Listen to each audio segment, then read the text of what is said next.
André, tem uma curiosidade. Ai, meu Deus. Não, o trabalho de vocês, né, ele fala desse sucesso, mas também fala da queda da Grafipar, né? E quais foram as razões para o fim da editora e que legado você considera que ela tenha deixado? As razões para o fim, ela termina ali, a gente tem em 83, né? Quando ele vai, o Faruk dá um pulo do gato, assim, ele decide, foi representante no Brasil da Penthouse, né? E ele, por motivos financeiros e tal, ele vai abandonar esse processo de muitas revistinhas e vai investir numa revista que poderia competir com a Playboy. Maior, né? Então, gente, você tá em um assunto que é tenso, é esse das revistas, né?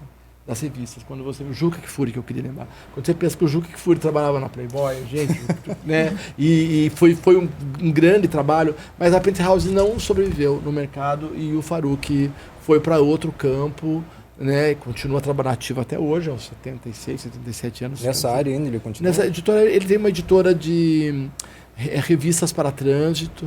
Ele chegou a ser sócio aqui num empreendimento do Maurício de Souza, né? E agora, é muito lindo ele agora, assim, na idade que ele está descobrindo que a Grafipar foi maravilhosa. Ele falou isso para mim, eu não consegui enxergar. Ele fez uma aposta. Mas tanta gente me procura agora para dizer, e aí eu estou enxergando. Eu achava que era um negócio lucrativo. Diz que era chamada a Casa das Bonecas, né? A redação, né? Onde ficava o Nelson, os dois Nelson, Padrella. E ali ele estava, e já era chamada a Casa das Bonecas, e disse que tinha um imaginário na cidade de que era um lugar em que mulheres nuas andavam pela casa. Que deve vir aquela questão, né, do que tem aí por trás. Imaginário, ele se diverte muito com isso, mas é bonito ele ver ele descobrindo tanto que ele escreveu um livro para a Senac, de pessoas que têm uma grande experiência no mundo financeiro e administrativo, e ele escreveu a história dele com a Grafipar como um case, assim, digamos, de alguém que percebeu um fenômeno que estava acontecendo na rua das compras das revistinhas do Zéfiro, né? E vai fazer isso numa cidade deslocada e vai ter um Paulo Leminski como seu colaborador, né? Alice Ruiz. A Alice, inclusive, fazia quadrinhos sem o machismo instalado da maioria dos quadrinhos. A Alice fez uma mulher que dizia não. Que é Afrodite, né, o nome dos quadrinhos. Então, dentro da própria Grafipar, você teve movimentos de recusa. Eu acho que hoje está mais claro para nós, né, o que é, mas algumas revistas chocam. Chocam, você diz, meu Deus, é um estímulo à violência. E aí entra toda a dubiedade da questão, né?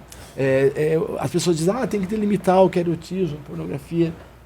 Não resolve, não é essa a questão, né? É tanto que nem é o que a gente olha, né? Mas eu acho que tem esse olhar empreendedor dele mesmo, de ver uma oportunidade, né? Não sei se no começo, apesar que tem, né, o feedback ali dos banquinhos e tudo mais, mas acho que vê uma oportunidade de investir nisso. Quando ele muda, né, para Penthouse, como o Zé falou, é porque assim, a gente está falando da Rose e da Ponto de Conta, eram revistas de bolso, né, Zé? Que eram revistas 20 por 13, acho, ou 14. De bolso, bem eram baratas, revistas pequenas, né, baratas. Então, você podia esconder, né? Isso, perfeito, porque já é pequena, já é de bolso para isso, né? Mas a Penthouse é uma outra jogada, né? Porque é um universo muito maior, né? Então, assim, eu acho que a grandiosidade tá nisso, né? Tá numa aposta que foi feita.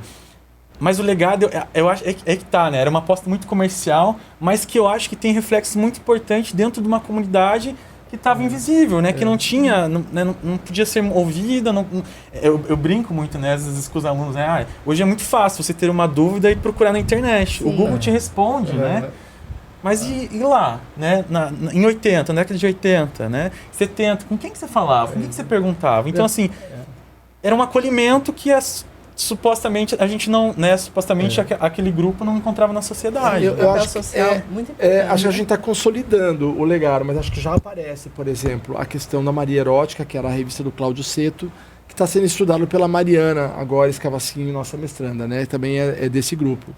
Essa revista é um marco da história do quadrinho brasileiro, né? As ilustrações são lindas. São lindas.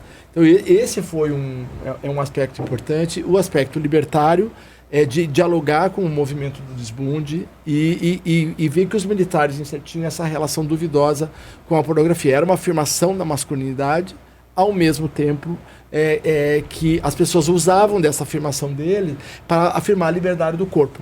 né? Que o corpo precisa também estar livre e se expressar.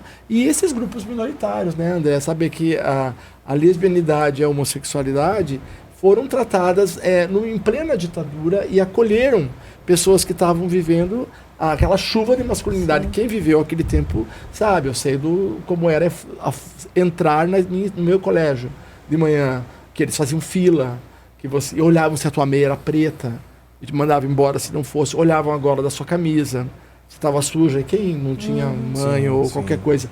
E era esse esquema, tinha aula de USPB. Então, era um momento assim de muita afirmação daquele olhar de masculinidade. Foi dentro desse movimento, não sei se vocês sabem, foram os militares que incentivaram os motéis no Brasil. Por exemplo, tem já um livro, reportagem sobre isso. Ao mesmo tempo, a Polícia Federal recolhia esses materiais, tinha censura das novelas e tudo mais. Mas foi na periferia desse movimento de repressão, numa cidade que estava começando a se tornar importante, né? Os anos Lerner tinham se consolidado, mas Curitiba estava fora do eixo. Né?